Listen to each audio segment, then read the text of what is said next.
Hello everyone, hope you're doing well, and in this video we're going to be taking a look at the LG K20V budget Android smartphone. So the first thing we'll take a look at here is it does have a removable battery, and it does have a micro SD card slot. Now, again, the only phones that don't have a micro SD card slot that I can think of would be the Galaxy Note 5 and the Google Pixel, but that is just noting it is available, and it also has a flashlight, and this phone does have an interesting way of turning it on, which is the first time I've ever seen this. It's a power button where the fingerprint sensor would usually be, so this back button here, you just hold it and it'll turn on the phone. Now that'd probably get to be a hassle because I like to use my phones with these flip cases, so if you want to watch a YouTube video you can just flip it up like this, and I find that really convenient. But if the button was in the back, there would have to be a separate hole for the case, and that would just get in the way. Another thing about this phone that is kind of not particularly great, it really all depends on what you pay for your budget phones, is that its charger is only 0.85 amps. So that's less than 1 amp. Now you get a phone like this, budget phone, which is the LG Fiesta 2, the charger comes with 1.5 amps, and if you have an older smartphone but it's still a flagship like the Galaxy Note 3 or a Samsung premium smartphone, it'll come with a 2.4 amp charger, and that'll just charge your phone a lot faster. So let's go ahead and take a look at this phone.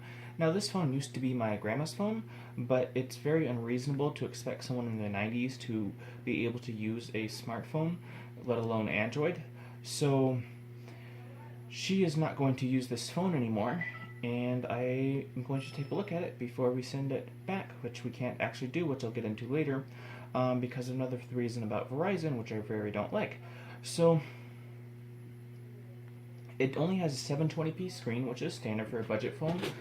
It says it's 5 inches, so it should be a little bit smaller than this LG Fiesta 2, but actually it's about the same size, so that's not too bad.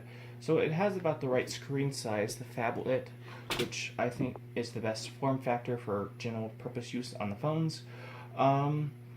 So yeah, there's not really anything to get excited about. It's just a 720p screen phone with 2 gigs of RAM, and I'm pretty sure it's 2 gigs of RAM. I always double check. And the battery is not very spectacular either. And the processor, I think, is just a 425. I should have it right here. So again, just a budget phone processor.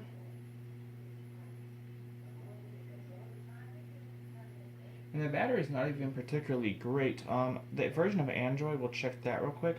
So if we go into About Phone here, software info, so it runs on Android 7, so just like this LG Fiesta 2. But now the problems with this phone. So it actually is a 5.3 inch phone. Let's calculate this here. So Verizon wants $7 a month for 24 months. So 7 times 24. Okay, I originally thought they wanted no, they must have wanted $280 because we still have $180 to pay off. So I'm pretty sure Verizon wanted $280 for this phone, which is very unreasonable. And it's from one of their premium retailers, so the salespeople all work on commission. And for, say, this LG Fiesta 2 was $33 with a promotion they were running from Simple Talk, and it also came with a month free of unlimited data from T-Mobile. So I do think $270 is very unreasonable for this. And one other thing about this that's kind of particularly annoying is that, excuse me, I lost my train of thought. Oh yes, the model name. They have the model name listed as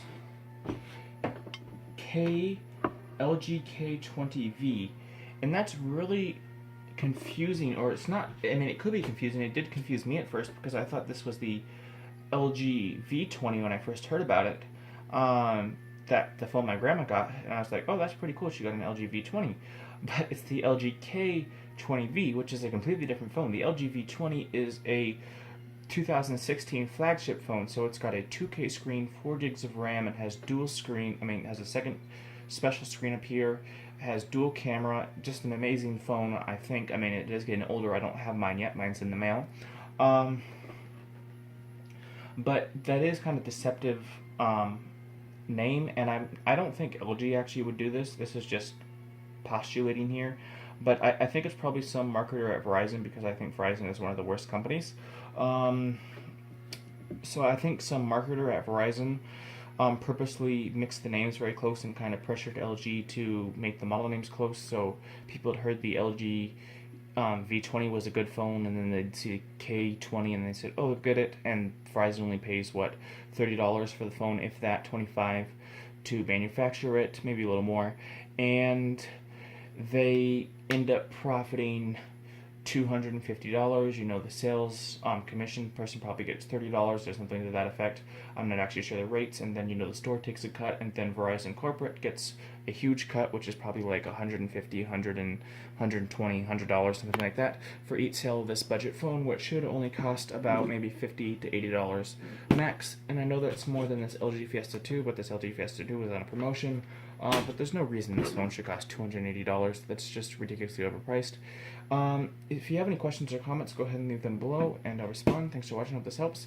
I'm going to assume this just has these standard budget phone cameras, just like this LG Fiesta 2. And you can see the cameras look almost exactly the same. These specs are very close. It's almost the same phone, just a few mixed up parts. Again, the super cheap charger, that's kind of lame. And even the USB cable to get is only rated at 1.2 amps. So if you get a more powerful charger, I'm assuming it will still only charge at 1.2 amps. So again, super budget phone, very overpriced. But if you can get it at a decent price, that's the phone. And yeah, thanks for watching.